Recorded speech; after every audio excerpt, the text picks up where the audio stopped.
Hello बच्चों, कैसे हैं आप लोग। आशा करती हूँ कि आप सभी अच्छे होंगे। बच्चों, शुरू करते हैं आज का अध्याय भाषा, बोली, लिपि और व्याकरण। तो बच्चों, यहाँ पर एक चित्र दिया है। आइए इस चित्र में क्या लिखा है पढ़ें। कक्षा में बच्चे अध्यापक से पूछते हैं, टीचर आकाश में कितने तारे हैं। तो इस प्रश्न का उत्तर टीचर देते हैं, राहुल आकाश में असंख्य तारे हैं। असंख्य यानी कि जिन्हें गिना ना जा सके। तो बच्चों, ऊपर दिए गए चित्र में आपने देखा कि क्लास में छात्र अपने अध्यापक से पूछ रहा है कि आकाश में कितने तारे हैं। यह बात सुनकर अध्यापक ने बताया कि राहुल आकाश में असंख्य तारे हैं। अध्यापक की बात सुनकर राहुल समझ गया कि आकाश में कितने तारे हैं। अगले चित्र में बच्चा अपनी मम्मी के साथ बाजार से कपड़ा खरीदने गया है। दोनों ने लिखा देखा माँ वैष्णो क्लॉथ हाउस, तो वे समझ गए कि यह कपड़े की दुकान है। यहाँ बच्चे की ड्रेस मिल जाएगी और वे दुकान में चले गए। तो बच्चों, उपर्युक्त दोनों चित्रों में आपने देखा कि हम बोलकर, सुनकर या लिखा हुआ देखकर एक दूसरे की बात आसानी से समझ रहे हैं। यानी कि बच्चों, जब हम कहीं जाते हैं तो हम पढ़े हुए चीजों को, यानी जो कुछ लिखा है उसको पढ़ते हैं और समझ जाते हैं कि यहाँ पर क्या मिल सकता है। या फिर हम कुछ सवाल पूछते हैं बच्चों, तो अध्यापक उसको सुनकर उसका उत्तर दे देते हैं। यानी कि भाषा वह साधन है जिसके द्वारा हम अपने मन के विचारों को अन्य लोगों तक पहुंचाते हैं और उनके विचारों को समझते हैं। यानी कि बच्चों, भाषा का मतलब ही है बोलना, यानी कि बोलकर अपने विचार दूसरों तक पहुंचाना और दूसरा उसे सुनकर समझकर तुम्हें उत्तर देगा। तो इसी को हम भाषा कहेंगे।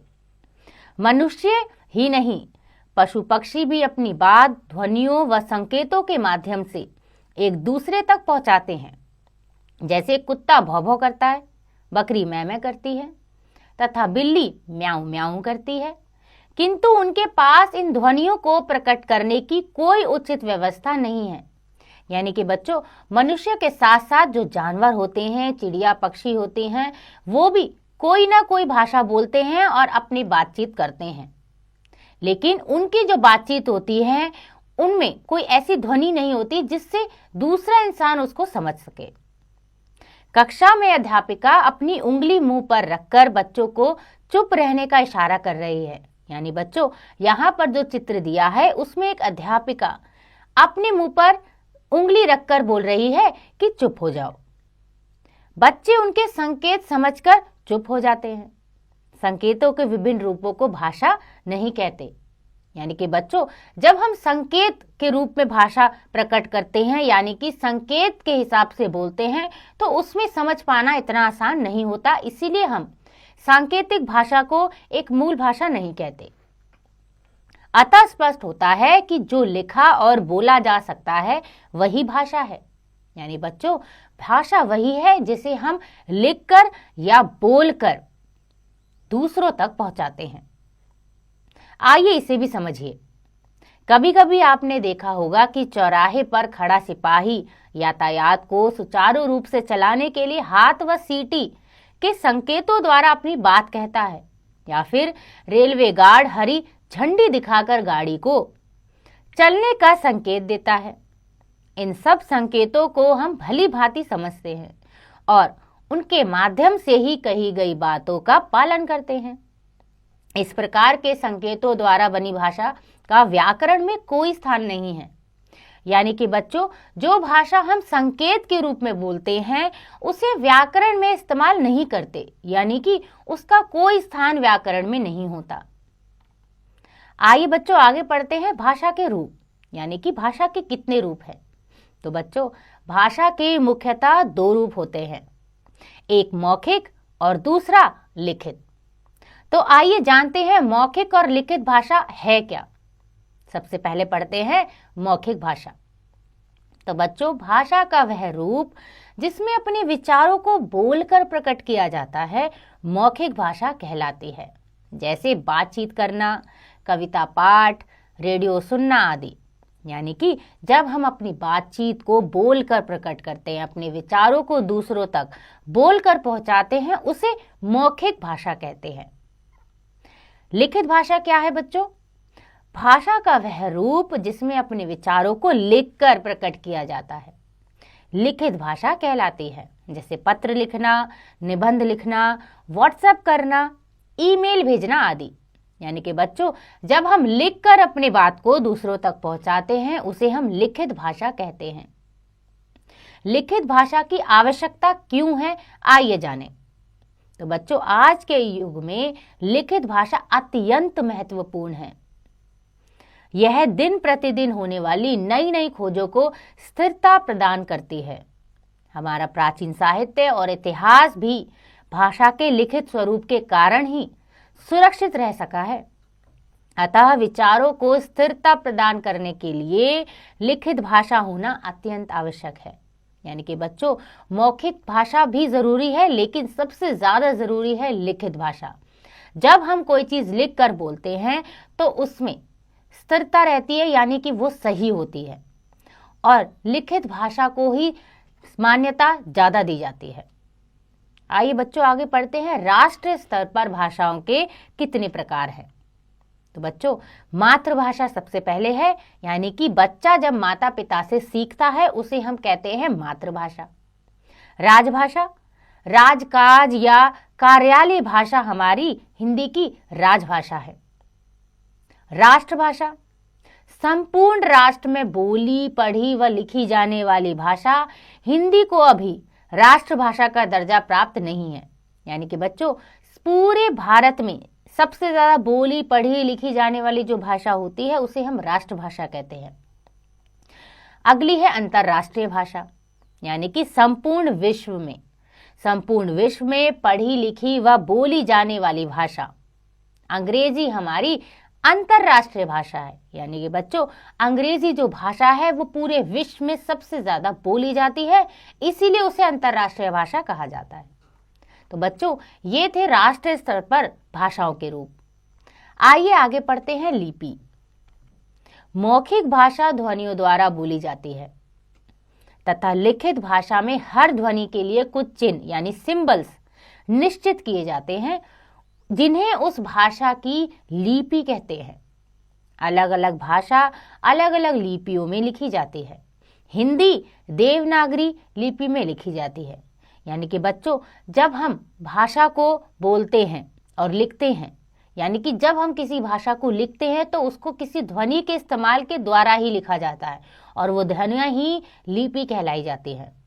बच्चों, ये भी ध्यान रखें कि जो भी भाषा होती है उसकी एक अलग लिपि होती है। जैसे कि हिंदी भाषा जब हम लिखते हैं तो उसे हम देवनागरी लिपि में लिखते हैं। तो बच्चों, भाषा के लिखित रूप को लिपि कहते हैं। जब हम भाषा को लिखते हैं तो उसी रूप को हम लिपि कहते हैं। एक बात और याद रखिए, 14 सितंबर को हिंदी दिवस के रूप में मनाया जाता है। यानी कि हर साल हम हिंदी दिवस मनाते हैं और वो मनाते हैं 14 सितंबर को। ये हमेशा याद रखना बच्चों। आइए पढ़ते हैं आगे कुछ मुख्य भाषाएं और उनकी लिपि। हमारे देश में आधिकारिक रूप से लगभग 22 भाषाएं लिखी और बोली जाती हैं, जिनमें से कुछ भाषाएं निम्नलिखित है। यानी कि बच्चों, हमारे भारत में 22 भाषाएं बोली जाती हैं और लिखी भी जाती हैं। आइए उनमें से कुछ भाषाएं पढ़ते हैं और उनकी लिपि जानते हैं। जैसे हिंदी भाषा जो है उसकी लिपि है देवनागरी, अंग्रेजी रोमन, संस्कृत देवनागरी, बंगला बंगाली, गुजराती देवनागरी, असमिया देवनागरी। मराठी भाषा की लिपि है देवनागरी, पंजाबी गुरुमुखी, उर्दू, फारसी और तमिल भाषा की लिपि है तमिल। तो बच्चों, ये थी कुछ भाषाएं और उनकी लिपियां। आइए आगे जानते हैं व्याकरण क्या होता है इसके बारे में। तो यहाँ पर बच्चों 2 चित्र दिए हैं। एक चित्र में लड़के खेल रहे हैं और दूसरे चित्र में पंछी उड़ रहा है। यानी कि उपर्युक्त दिए गए चित्रों के नीचे लिखे वाक्य अशुद्ध हैं, क्योंकि बच्चों यहाँ पर एक ही बच्चा खेल रहा है और चिड़िया बहुत सारी उड़ रही हैं। इसलिए हम कह सकते हैं कि ऊपर जो वाक्य लिखे हैं वो गलत है, अशुद्ध है। पहले चित्र में एक लड़का है अतः लड़का खेल रहा है, शुद्ध वाक्य होगा।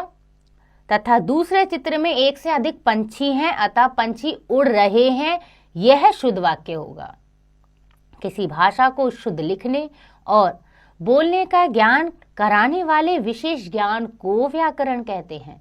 यानी कि बच्चों, जब हम भाषा को शुद्ध रूप से लिखते हैं, बोलते हैं, तो वो ज्ञान जो हमें कराता है वो व्याकरण ही है।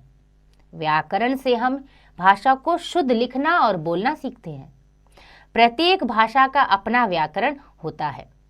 भाषा के व्याकरण का उचित ज्ञान होने पर ही व्यक्ति उस भाषा के प्रयोग में कुशल हो सकता है। यानी कि बच्चों, हम हिंदी भाषा हो या कोई अन्य भाषा हो, उसमें बिल्कुल अच्छे तभी बन सकते हैं जब हम भाषा के व्याकरण को जानें। तो व्याकरण का ज्ञान होना बहुत ज़्यादा ज़रूरी है जब हम भाषा का ज्ञान जानें। तो बच्चों, जिस विद्या से हम भाषा को शुद्ध लिखना व बोलना सीखते हैं उसे व्याकरण कहते हैं। तो बच्चों, एक बात ध्यान रखना कि जब भी हम भाषा बोलते हैं तो उसे हमें शुद्ध रूप से बोलना है, और जब भी हम भाषा लिखें तो भी हमें ये ध्यान रखना है कि वो सही है। और यही ध्यान रखने के लिए हमारी मदद करता है व्याकरण। तो आइए बच्चों दोहराएं। भाषा वह साधन है जिसके द्वारा हम अपने मन के विचारों को अन्य लोगों तक पहुंचाते हैं और उनके विचारों को समझते हैं। भाषा के मुख्यतः दो रूप होते हैं, मौखिक व लिखित। हिंदी हमारी राजभाषा है। संकेतों के विभिन्न रूपों को भाषा नहीं कहते तथा इनके द्वारा बनी भाषा का व्याकरण में कोई स्थान नहीं है। कोई भाषा जिन चिन्हों द्वारा लिखी जाती है उसे भाषा की लिपि कहते हैं। व्याकरण वह विद्या है, यानी कि व्याकरण एक वह ज्ञान है जिसके माध्यम से हम भाषा को शुद्ध लिखना व बोलना सीख। बच्चों, आशा करती हूँ कि आपको यह अध्याय समझ आ गया होगा। इसका अभ्यास आप स्वयं कीजिएगा।